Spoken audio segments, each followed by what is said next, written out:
Mirador, parole directe, l'interview vérité ou la fine bouche est bannie. Mirador, ici, la parole est directe. Lou Mouzlou qui réagit donc à cette enquête, il estime qu'aucune acrobatie ne peut blanchir Bill Gates et ses sociétés qui sont des vraies machines de détournement et de blanchiment d'argent, ni plus ni moins. Oh là là, Mouzlou, franchement, il ne faut pas condamner les gens sans qu'ils ne soient jugés, mon cher. Franchement, beaucoup de respect pour vous, mais l'enquête de Mohamed Mara n'est pas destinée à cela, à blanchir qui que ce soit. Voilà, que cela soit dit de manière nette et claire. Bien.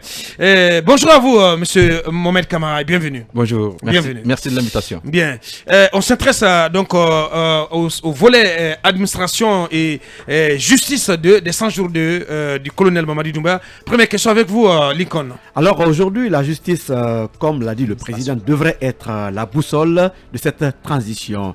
Et aujourd'hui, beaucoup pensent que le colonel prend des décisions personnelles sans passer par la justice. Votre lecture là-dessus? Peut-être si vous permettez, on va commencer par le volet réforme administrative, là-dessus, des départs à la retraite et des changements importants, des nominations au niveau des cabinets ministériels. Donc on sent quand même un vent nouveau sur l'administration guinéenne. Qu'est-ce que vous en pensez de l'action du colonel sur ce volet précis depuis 100 jours? Bon, une mise au point déjà, encore une fois, merci de l'invitation. Pour mon dernier passage ici, c'était une invitation, mais ça a pris des allures de mise au point parce que nous sommes dans un pays où il faut faire des mises au point. Ouais.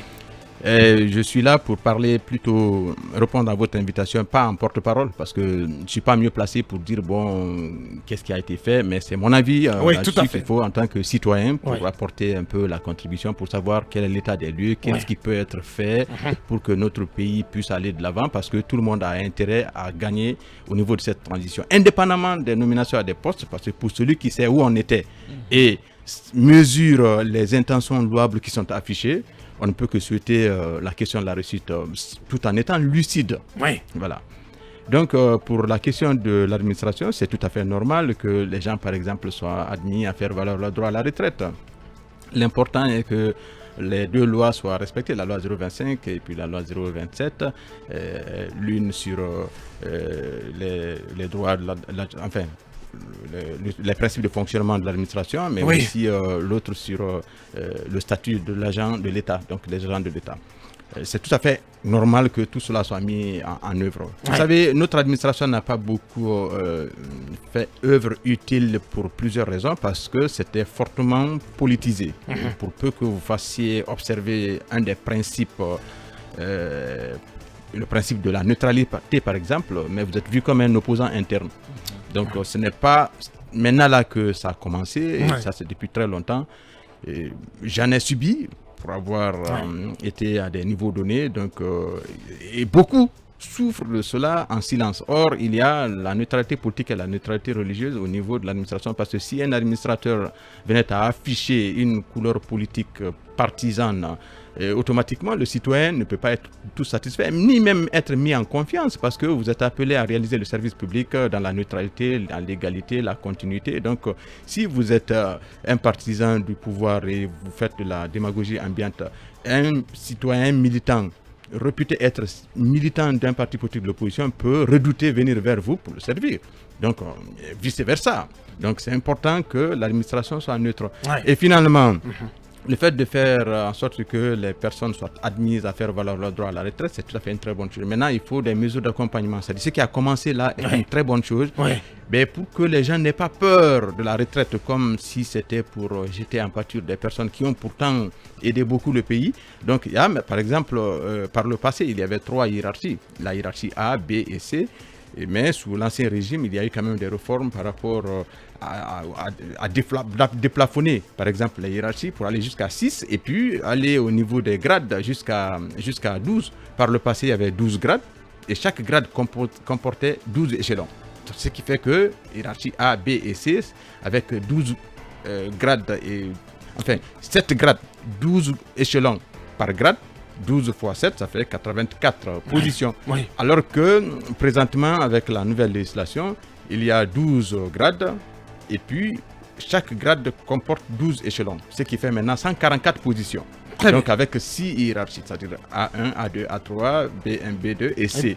Alors si maintenant les gens travaillent très bien et que les gens soient récompensés, par exemple les lettres de récompense, que les personnes puissent bénéficier de 4 échelons, les lettres de félicitations, jusqu'au niveau du diplôme d'excellence et du diplôme d'honorariat avec la possibilité que le fonctionnaire qui est admis à faire valoir ses droits à la retraite puisse bénéficier d'un décret, par exemple, de fonctionnaire honoris causa, avec tous les avantages liés à cela. Je pense que ça peut motiver des personnes à travailler et que les gens qui vont travailler maintenant, qui vont être très peu, ils vont aider le pays à fonctionner. Parce que quelqu'un peut commettre une erreur pour dire que lui ne travaille pas pour l'administration. Mais il oublie que si vous créez une entreprise, par exemple, qui fait recette ou au bas mot, par exemple, 1 million de recettes ou bien de bénéfices nets par jour, mais s'il n'y a pas une bonne administration, ou bien qu'il y ait par exemple un agent du fisc pour venir vous emmerder, pour dire non, mais à la fin du mois, vous devrez payer par exemple 150 millions à l'administration, vous finirez par mettre la clé sur le paillasson. Ouais. Donc il faut qu'il y ait des fonctionnaires qui travaillent bien pour satisfaire en tant que de besoin le service public. Donc bien. Tous ces éléments-là quand même sont extrêmement importants pourvu que ça continue. Bien, pourvu que ça continue. La suite donc de cette interview dans 2 minutes exactement, le temps d'une pause info avec la rédaction. FM, Mirador, parole directe, l'interview vérité ou la fine bouche ébanie. Mirador, ici, la parole est directe. Bien, la suite avec vous, Ibrahima Sori Lincoln. Alors, on reste sur l'administration. L'administration, Bien j'avais sûr, une question intéressante. Bien, par allez-y, rapport à allez-y. l'administration, bien sûr. Allez-y, Beaucoup oui, estiment bien sûr. aujourd'hui que, administrativement, le président se substitue de la justice pour prendre certaines décisions. C'est notamment le cas de la restitution de la case de Bellevue. Au lieu que ce soit une décision administrative, on pense que le chef de l'État, pratiquement, veut faire la vedette. Bon, je pense qu'au niveau, pour ce cas typique, il y a eu un décret qui a été pris. Donc, ce décret qui restitue ce bien-là vient embrayer sur un premier décret qui a été pris le 3 avril 1994, mais ça n'a pas été mis en application. Il faut aussi préciser que l'État va toujours conserver ce qu'on appelle le droit de préemption. C'est-à-dire que s'il y a une cession partielle ou totale, l'État est prioritaire par rapport à tout autre acquéreur. Ça, c'est extrêmement important de signaler. Ouais. Mais j'estime que ce qui est important par-dessus tout, c'est de prendre des mesures pour que les gens soient dans leur dû. C'est-à-dire que la réparation soit faite, c'est ce qui est important. Le reste maintenant, il est vrai qu'en étant dans un contexte de transition, ce n'est pas un contexte de non-droit. Mais je pense que c'est tout à fait dans son droit que de prendre un tel décret. C'est comme si vous reformuliez la même chose au niveau du feu général Lansana Conté en 1994. Donc je pense qu'il faut faire le parallèle. Bien. Donc en termes d'action posée déjà en 100 jours sur le plan en termes de réformes administratives, est-ce qu'on peut dire que le cap est bon? Le cap peut être bien apprécié et que la dynamique continue parce que mettre à la retraite une série de personnes, c'est une très bonne chose. Les mesures d'accompagnement pour ne pas que les personnes là puissent vivre le martyre après, c'en est une autre chose. Il ne faut pas non plus que les jeunes pensent que c'est simplement à force d'envoyer des gens à la retraite qu'ils peuvent simplement avoir de l'emploi. Ouais. Le secteur qui crée l'emploi le meilleur, c'est le secteur privé. Ouais. Donc c'est pourquoi l'État doit créer les conditions d'emploi. L'État ne peut pas créer l'emploi pour tout le monde, mais peut créer les conditions de l'emploi. Donc je pense que ça aussi, c'est une très bonne chose à féliciter au passage. Bien. Et puis, ceux-là qui vont rester au niveau de l'administration, c'est bon de qualifier davantage, c'est-à-dire avec toutes les positions, parce qu'il y a des gens qui sont en position de détachement, hors cadre, en activité, en détachement. Donc, à tout cela, il faut contrôler. Et puis, comment améliorer davantage le contenu? C'est-à-dire permettre aux gens de se former.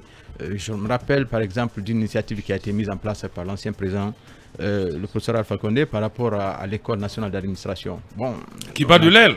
Qui ne bat même pas de l'aile, c'est-à-dire qui est en léthargie. Le projet est en hibernation. Voilà, pourquoi? Parce que qu'est-ce qui explique cela, Mohamed? Mais la mauvaise volonté, c'est tout. Parce qu'il y a d'aucuns qui sont très champions à venir voir toujours les autorités pour dire bon, bah, ça ce n'est pas bon, ça ce n'est pas bon. Sinon, je ne vois pas comment l'ancien président peut, par exemple, investir chèrement au niveau de notre formation au niveau du Canada par rapport à l'ingénierie de la formation et qu'on revienne et que les gens ils mettent les bâtons dans les roues pour que ça ne marche pas. Et la Guinée devait simplement construire les infrastructures. Mais bien entendu, abriter vous imaginez quand l'ENA. quand l'école nationale d'administration fonctionne très bien, vous pensez que les préfets, par exemple, qui peuvent être à l'intérieur du pays, vont bien gérer? Il y aura peu de contestation parce qu'il saura comment travailler. Oui. Mais si c'est comme cela, simplement au gré des humeurs, finalement, le pouvoir de Conakry ne peut pas dormir le plus souvent quand la population à l'intérieur n'est pas du tout en phase avec les actions qu'ils ont posées. Donc, je pense qu'il faut former des personnes.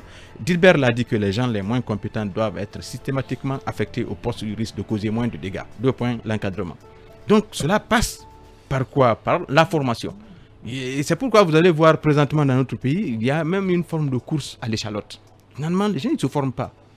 Chacun veut devenir ministre, chacun veut devenir tel. Et même pour devenir peut-être, c'est très risqué par exemple d'être un ancien ministre jeune, surtout dans nos pays là. Ouais. C'est pourquoi il faut aller graduellement. Et quand vous voyez cela au niveau de l'administration, donc quand il y a la formation, c'est important. Vous allez être lucide. Et quand vous êtes lucide, comme vous n'êtes pas rentré à l'école un dimanche, vous savez faire la différence en ce moment. Donc, comment réaliser le service public pour satisfaire le besoin d'intérêt général de la population? C'est ça l'essentiel, le credo au niveau de l'administration. Donc, les réformes qui sont en cours, vivement que l'école nationale d'administration puisse démarrer très bien. Ouais. Il y a un directeur là-bas et un directeur adjoint surtout, qui est monsieur Barry, qui calmement mais discrètement fait un effort mais titanesque pour permettre à ce que des partenaires viennent de partout à travers le monde pour aider la Guinée. Voilà des gens qui travaillent discrètement mais sans faire assez de bruit. Mais comment on peut laisser un joyau en création de cette manière-là tomber? Bon, il en est de même pour la formation. Il y a aussi le centre de perfectionnement administratif. Ouais. Il y a l'ancien régime. Pas de Sérédou, mais à Conakry. Au département même. Ouais. Donc, il y a par exemple mis en œuvre un programme qu'on appelle le programme Rajeunir et Féminiser, où 1200 jeunes avaient été formés. On a eu la chance d'être associés à cette formation. Donc, quand c'est comme cela, vous allez voir que les soubassements de l'administration vont être tenus. Ouais. Et quand on dit rajeunir simplement, ou bien on dit non, les gens vont aller à la retraite, finalement, le jeune va avoir peur d'être âgé, il va falsifier sa date de naissance. Oui.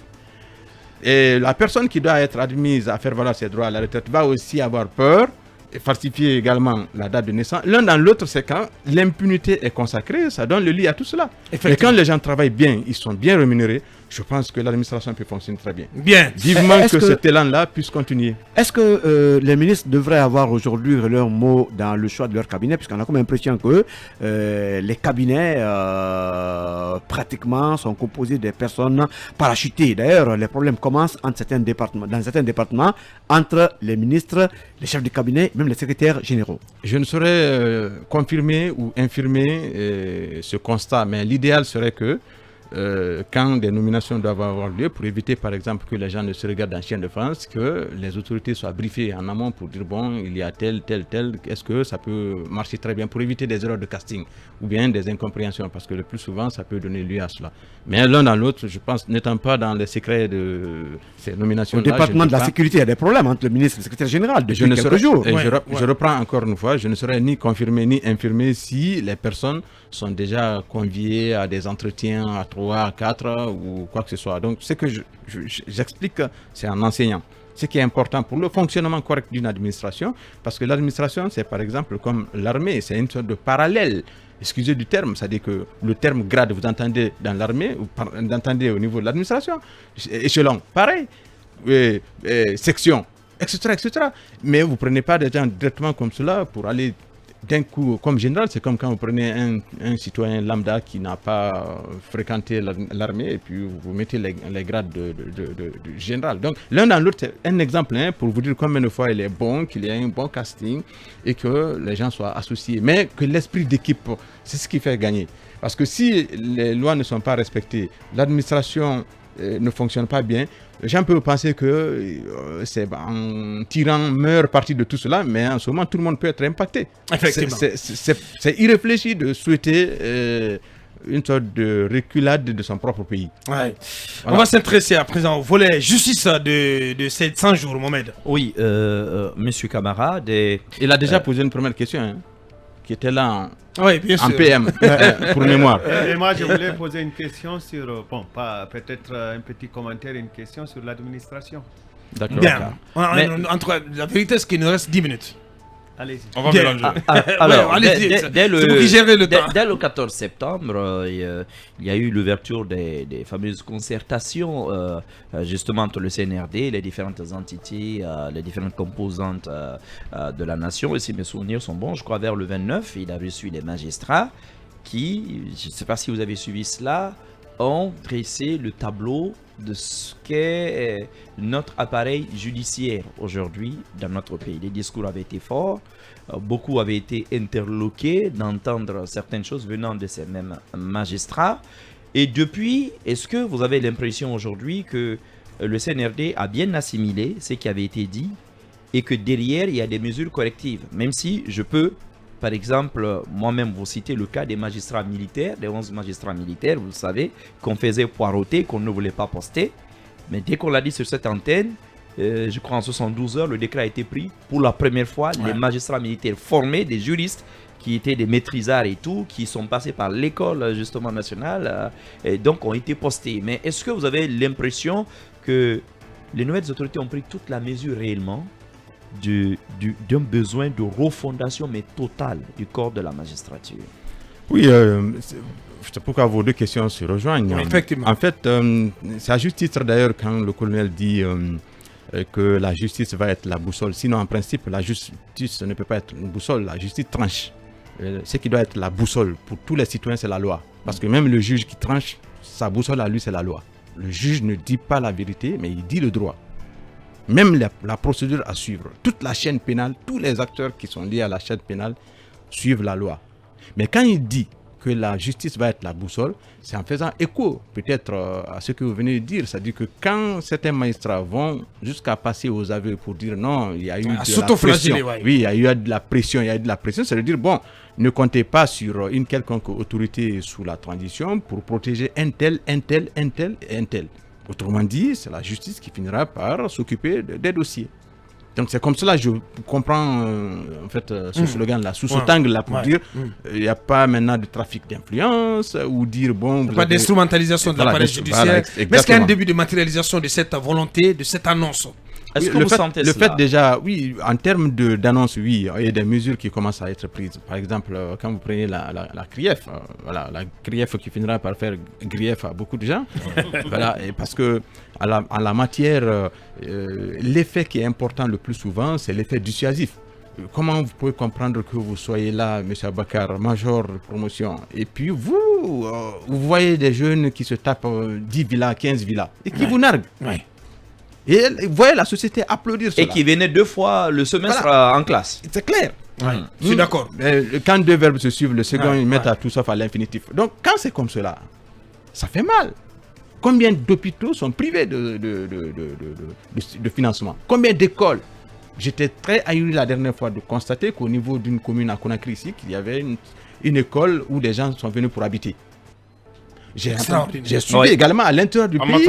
Voilà, j'ai suivi également à l'intérieur du pays des salles de classe qui sont dégarnies, qui n'ont même pas de table-banc. Les enfants posent leur cahier par terre. À même le sol. À même le sol. Donc, quand vous voyez tout à ça, Mandiana, oui. Oui, mais c'est assez grave. À Seguiri, Mandiana, alors, donc, quand c'est à comme cela, l'effet dissuasif de cette manière, c'est important. Et pourvu que les procédures soient respectées, parce que des choses peuvent se faire, des déclarations par voie de médias peuvent se faire également, mais ça peut écorcher un peu l'image des personnes. Et comme les nouvelles autorités dans le domaine militaire peuvent être très compétentes, mais dans le domaine de la gestion de l'État, elles doivent être accompagnées par des expertises. C'est comme quand vous prenez le décret 083 qui porte sur l'agent judiciaire de l'État en son article 8, ça indique très clairement, et ça ne date pas d'aujourd'hui, que ça doit être un magistrat. Donc ça veut dire qu'on peut prendre un magistrat. Non, c'est mis seulement magistrat. Donc l'article 8 de ce décret-là, et ce n'est pas... Maintenant là, ça a commencé. Il y a des notaires qui sont passés comme agents judiciaires de l'État, des avocats par le passé. Et oui, c'est clair. Bien Donc, sûr. je pense que c'est bon, par parallélisme des formes, de prendre un décret, par exemple, pour non pas démettre des personnes, mais mettre en conformité. Pour dire, bon voilà, en ce moment, on modifie l'article 8 pour mettre en phase avec ce qui s'est fait. Donc ça, c'est des éléments qui sont importants. Et puis, les gens ne doivent pas non plus penser que la CRIEF va travailler seule. Elle va travailler avec la Cour suprême. Parce que c'est clair que les arrêts qui vont être rendus par la Chambre des appels sont susceptibles de pourvoi en cassation. C'est clair. Bien. Donc il faut lire très bien la question de l'ordonnance y afférente pour savoir comment les choses vont se passer. L'autre élément non moins important, c'est les réformes en termes de mise à la retraite au niveau de certains magistrats. C'est vrai que des corps vont partir, c'est pourquoi il y a eu une modification de certaines dispositions de la loi organique 054 portant statut de la magistrature. Donc pour rabaisser le nombre d'années exigées pour qu'un avocat devienne par exemple magistrat, parce que pour former un magistrat, ça prend du temps. Et donc, même s'il peut être vu comme un déséquilibre entre les magistrats et les avocats par rapport au seuil qui est fixé en termes d'âge, mais l'un dans l'autre, comme le degré du diplôme est élevé pour dire maintenant il faut avoir le master 2, je pense que ça peut aider à qualifier. Mais ça n'occulte pas la nécessité de continuer à former des magistrats et à mettre les moyens. Parce qu'il y a eu les états généraux de la magistrature qui ont eu lieu en mars 2011. Alors automatiquement, il était question de dire, bon, l'indépendance de la justice, l'exécution des décisions de justice, la carte judiciaire et pénitentiaire, la question de l'équipement de la justice, parce qu'il faut que les justices là quittent maintenant des palais de justice avec des maisons en location. Effectivement, Et puis, il y a l'intégration judiciaire. Mais l'élément aussi qui est important par-dessus tout, c'est un peu la culture juridique. Il faut que les gens comprennent un peu le contenu des textes de loi. Parce que si on dit même aux gens, bon, allez au niveau de la justice, parce que dire par exemple que la justice est la boussole, il ne faut pas non plus que la justice soit complètement engorgée, parce que le juge ne dit pas la vérité, mais dit le droit. Il ne faut pas que les citoyens pensent tout cela parce que vous avez perdu un procès pour dire « Ah, l'autorité avait dit pourtant que c'est vous qui êtes la boussole » et ça ne sous-entend pas que vous devrez avoir forcément raison selon votre propre entendement, mais c'est selon la loi. Puis c'est tout. Donc la législation en vigueur. Néanmoins, au niveau de la CRIEF, je vous en parlais tout à l'heure en off, j'ai une petite inquiétude. L'arsenal pénal que nous avons aujourd'hui prévoit bien entendu pas mal d'infractions financières. Mais à entendre et à lire ce qui arrive, c'est que de nouvelles infractions vont désormais aussi être examinées. Mais puisque ce sont de nouvelles infractions, elles ne peuvent pas être rétroactives. Alors, comment faire? Est-ce que le texte même sur la CRIEF n'a pas besoin d'être toiletté pour être reprécisé, puisque la loi, elle ne vaut que pour l'avenir, et puis peut-être mettre cela un peu plus en conformité avec les anciennes lois, donc parlant de ces différents types d'infractions, et maintenant les nouvelles infractions pour que cela puisse porter pour l'avenir. Bon, je pense que les infractions qui sont contenues là-dedans sont dans la législation. Pour preuve, la loi qui va s'appliquer à la CRIEF, c'est le code de procédure pénale et les lois spéciales. Ça veut dire que ce qui est prévu, et la loi, c'est-à-dire une loi peut être rétroactive quand elle prévoit là-dedans explicitement.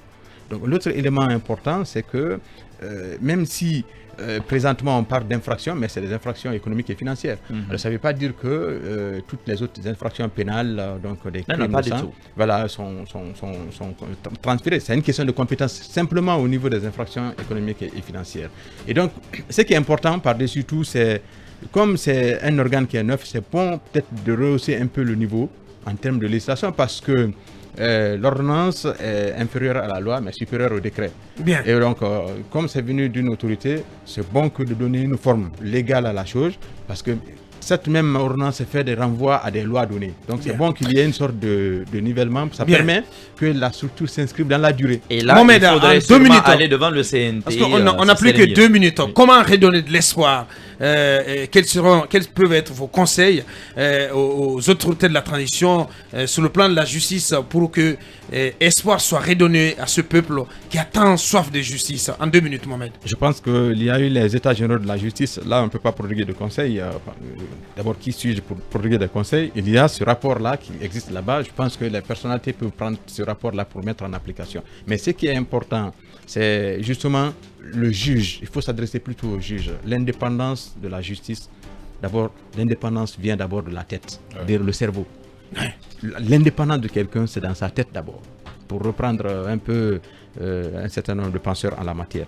Mais mettre les moyens à la disposition de la justice, quand il y a au niveau d'un pays un organe qui siffle la fin de la récréation, tout le monde devient tous la discipliné.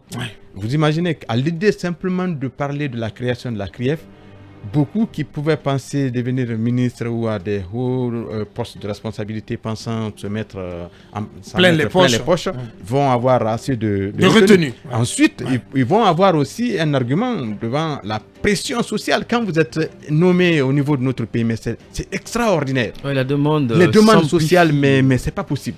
Alors, pour peu que vous soyez à cheval sur les principes, mais ça sera pour vous la croix et la bannière. Et donc, je pense en 2 mots, moi j'invite plutôt les jeunes, on est en fin d'année, de mettre en application leur plan de développement personnel, aller graduellement dans la vie. C'est extrêmement capital. Et aux autorités de gérer en respectant la population, en restant focus sur leurs objectifs. Parce que présentement, vous avez vu l'ancien régime, il y a de quand même qui ont peur alors là de dire ce que l'ancien régime a fait pour eux en termes de bien. C'est comme si en disant cela, ils ont commis une infraction.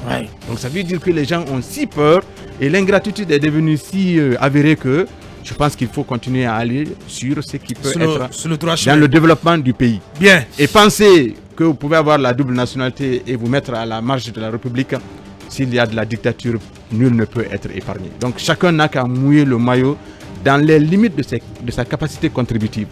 Quand le colonel va au ministère de la Justice, il dit, il met en confiance la ministre de la Justice.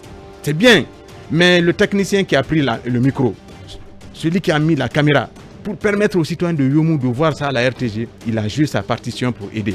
Tout à fait. Chacun sa partition, y compris vous les médias. Bien, c'était donc M. Mohamed Kamara, juriste chargé des cours des droits dans plusieurs universités guinéennes. Un grand merci à vous, M. Kamara. Merci d'avoir répondu à notre invitation et merci pour votre disponibilité habituelle. Grand merci aussi. Merci également à nos équipes en régie à la transmission. Merci également à Moustapha Diallo donc, qui a goupillé tout ceci. Demain, vous retrouvez donc Mamadou Diallo pour la dernière représentation au compte de cette semaine. Portez-vous bien. À lundi, quand il sera 8h sur Film FM. Au revoir. Bon week-end par anticipation.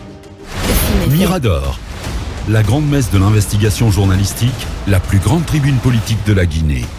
Avec Aboubacar Diallo, Talibé Bari, Mohamed Mara, Mamadou Ri Diallo, Akoumba Diallo, Kabinet Fofana, Mamadou Diambalde.